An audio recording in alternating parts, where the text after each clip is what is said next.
Greetings and welcome back to Room 303 in our chats with Emily as we are calling our readings through the poetry of Emily Dickinson using the Johnson edition. We're in 598, Three Times We Parted, Breath and I. We're back to Emily and her near-death experience. However, let's point out, the word picture in this poem is somebody drowning and Emily as a sailor. And Emily was no sailor, we know that. So clearly this poem is metaphoric, and in some ways this idea of drowning at sea will raise the question, drowning of what or from what? This is another theodicy. That is to say, something terrible has happened that has challenged her in her life. And she almost dies 3 times. She goes down. And of course, the number 3 in Emily, as we pointed out from her biblical study, is of course ubiquitous. She loves her 3s.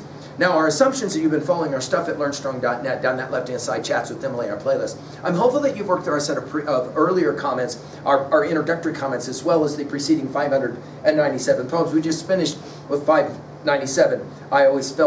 It always felt to me wrong. Now, we're back to this near-death experience of poem 160. We're back to our study of 594. And again, I want you to hear, just like our previous study, I want you to hear all the S sounds of this poem as well. She says it this way: 3 times we parted, breath and I. 3 times he would not go, but strove to stir the lifeless fan. The water strove to stay. 3 times the billows tossed me up, then caught me like a ball, then made blue faces in my face and pushed away a sail that crawled leagues off. I like to see, for thinking while I die, how pleasant to behold a thing where human faces be. The waves grew sleepy, breath did not, the winds like children lulled. Then sunrise kissed my chrysalis, and I stood up and lived. Now, of course, the fact that we end the poem with this final line tells us she made it through this experience, but at what cost? Notice the 3s of the poem 3 times, of course, being referenced here. Notice it's the we parted. She's speaking now about her breath and herself. In many ways, we're back to poem 160 all over again. You guys will maybe remember this one when she said it this way. She said, just lost when I was saved. Just felt the world go by. Just girt me for the onset with eternity. When breath blew back and on the other side I heard recede the disappointed tide. Therefore, as one returned, I feel odd secrets of the line to tell. Some sailor skirting foreign shores, some pale reporter from the awful doors before the seal. Next time to say, next time the things to see by ear unheard, unscrutinized by eye. Next time to tarry while the ages steal, slow tramp the centuries and the cycles wheel. Notice here, she says it this way: 3 times we parted, breath and I. 3 times he would not go.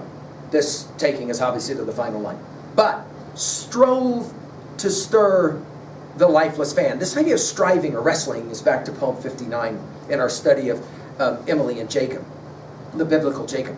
The water strove to stay. In other words, there's this fighting. Again, hear all these S sounds? 3 times the billows tossed me up, then caught me like a ball. In other words, she's a plaything. She's being, in the earlier poem, it was God, you'll remember, tantalizing play. And it almost seems that here she's playing the same game. Then made blue faces in my face and pushed away a sail that crawled leagues off. I like to see, in other words, there was possible somebody coming to save me. And then all of a sudden the ship gets pushed away. And there I am, drowning in the middle of an ocean, right?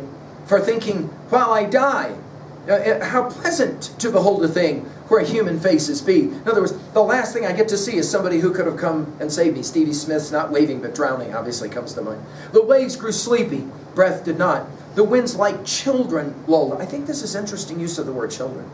Then, all of a sudden, we go from darkness to sunrise. We've seen so many of her poems dealing with sunrise. Kissed my chrysalis, you'll remember that from 129, and we'll see it again in 970. And I stood up. Notice, it's an interesting confusion. She doesn't walk out of the ocean.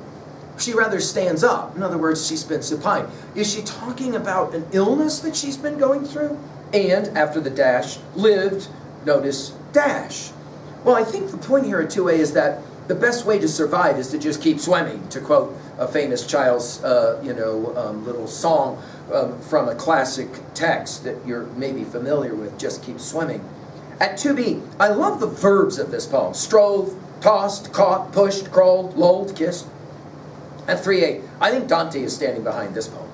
You'll remember Dante, who goes through that terrible, terrible tragedy of a journey through Inferno. And he's so tired. And you'll remember that, in fact, in 24 Canto, he is done. We've given, by the way, full lectures on this at learnstrong.net. And he says to Virgil, his guide, I'm done. And Virgil says what to him? Up on your feet.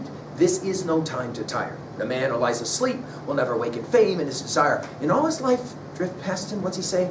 Like ripples on a stream. I think Emily's playing a similar game. Finally at 3B. When was a time you nearly drowned, but you did stand up, and you did survive? And as Nietzsche says, whatever doesn't kill you or drown you makes you stronger. Thank you.